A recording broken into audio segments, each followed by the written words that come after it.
sentence for the 69-year-old. And joining us now to discuss, former federal judge Kevin Sharp and CNN commentator Bakari Sellers. Kevin, you first. Was this a fair sentence?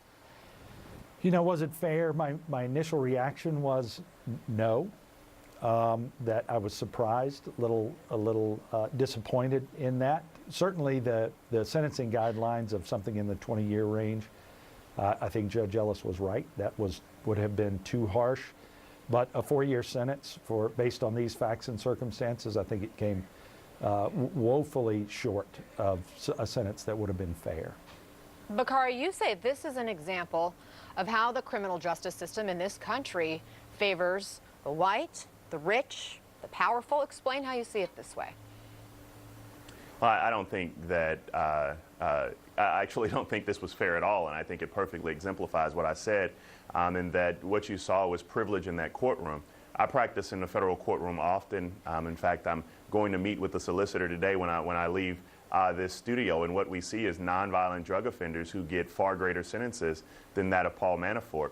And I know that the judge would agree with me, but seeing a downward departure from 20 years plus to 4 years is something that is rarely, if ever, seen in a federal courthouse. And so the only thing that individuals can attribute this to, and let me just say, please, for your viewers, I'm not shocked by this at all. In fact, I'm too tired to be appalled by this, because this is something that we see day in and day out in our criminal justice system, where there is a group of individuals who benefit while there are many others who are toiling in federal prisons for nonviolent drug offenses. There's over 2,000 nonviolent drug offenders who've been sentenced to life or are serving over 50 years in prison, compared to Paul Manafort, who's had a life of criminality.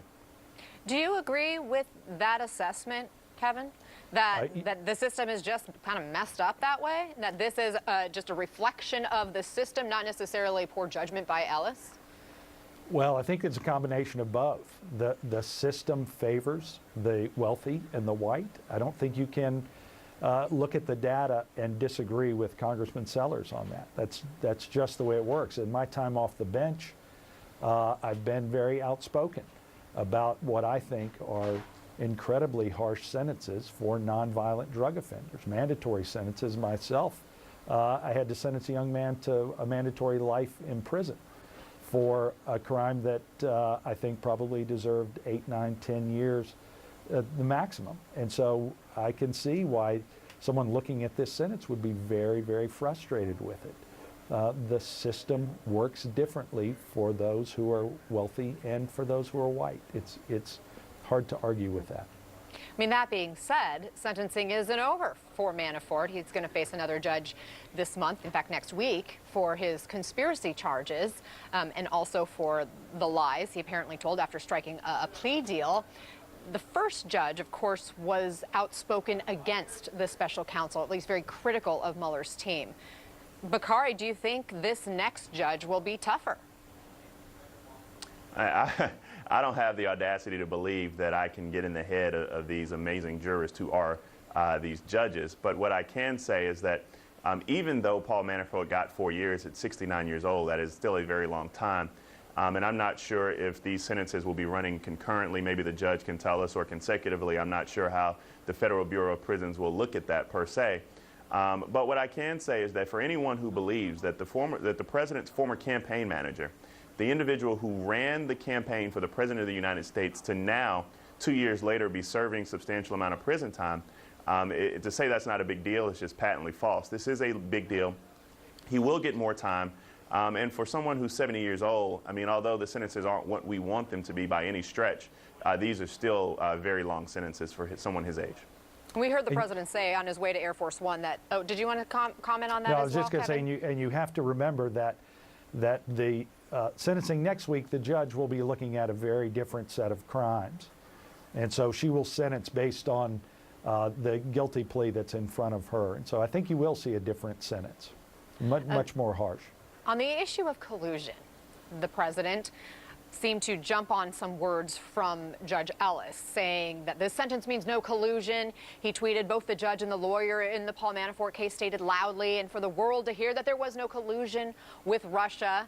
I want to make sure our viewers are very clear here. The judge said he was just giving a reminder that this sentence specifically is not for anything related to 2016 election interference, but he didn't say there was no collusion, period. So, Kevin, is the president misrepresenting the judge's comments?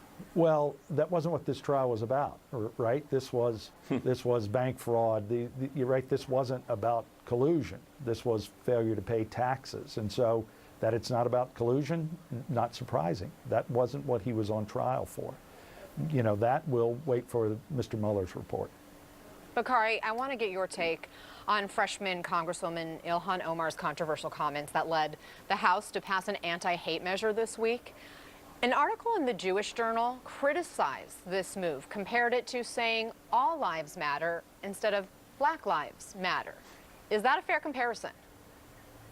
No, I don't think it's a fair comparison, but I do believe that not only has Congresswoman Omar's language been troublesome or beyond troublesome, something that needs to be dealt with in conversations with leadership, but many of our House leadership's response to this has been disappointing at best. Like, Democrats should not have any communication issues when it comes to renouncing anti-Semitism.